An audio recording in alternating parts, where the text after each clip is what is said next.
copie sur le programme du développement économique. C'est très bien. Mais encore une fois, au regard des chiffres que tu as donnés, je voudrais en donner quelques-uns supplémentaires si vous le voulez bien. Et ça concerne aussi bien le monde économique que le secteur social. On prépare les assises de la fiscalité qui nous montrent quoi? Qui nous montrent qu'aujourd'hui que 1% des entreprises payent 80% de l'impôt.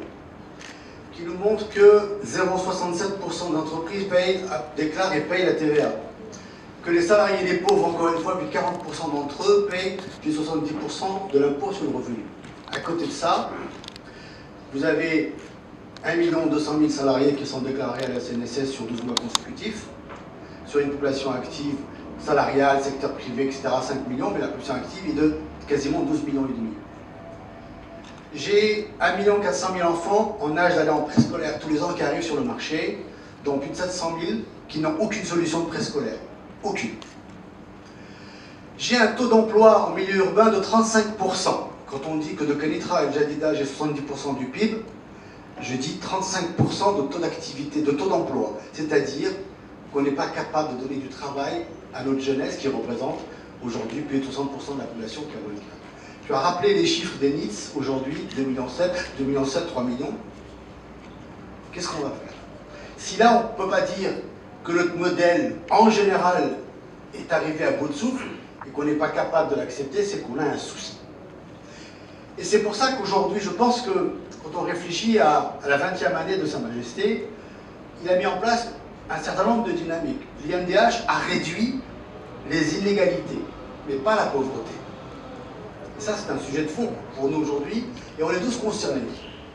Qu'est-ce que je veux dire par là? Je veux dire par là que le monde économique a une vraie responsabilité sur ces questions-là. Le secteur privé, s'il ne joue pas le rôle face au consentement à l'impôt, comment voulez-vous qu'on trouve les subsides pour financer ce modèle social? C'est un vrai sujet. Si le secteur économique ne joue pas le rôle de l'emploi et de l'employabilité des jeunes et d'accepter d'intégrer les jeunes dans le monde du travail et de les former à son tour, qu'est-ce qu'on fait? Si en même temps le dispositif de formation, tenez-vous bien, 2 chiffres supplémentaires, 1% des entreprises seulement dans notre pays font appel au dispositif de la formation professionnelle. Pire que ça, 7% des salariés seulement marocains bénéficient de la formation professionnelle, de la formation continue au Maroc.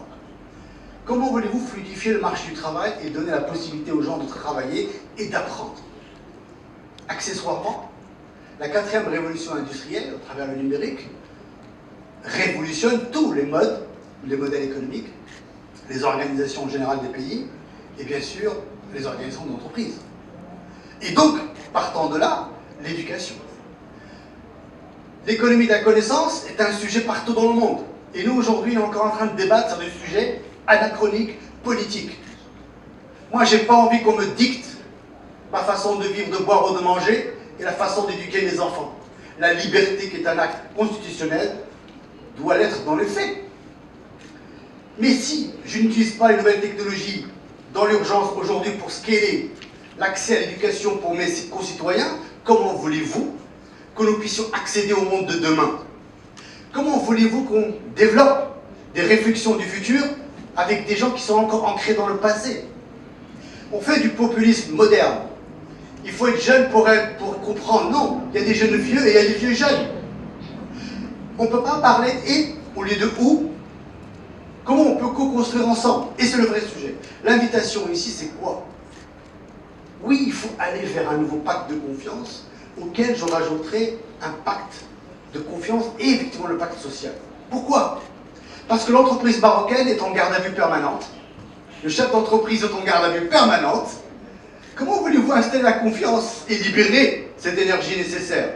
Développer cette complicité qui permettrait de changer le modèle économique, qui a été basé sur quoi? Le BTP, le tourisme, bien évidemment, hein, entre autres, et bien sûr l'agriculture. Mais aujourd'hui, quand vous avez 2 millions d'entreprises au Maroc qui font entre 0 et 10 millions de chiffre d'affaires, c'est elles qui vont créer l'emploi de demain. Ce n'est pas les 40 000 entreprises qui font entre 10 millions et 200 millions de chiffre d'affaires, et encore moins les 700 entreprises qui font plus de 200 millions de chiffre d'affaires, qui ne recruteront plus. Pourquoi?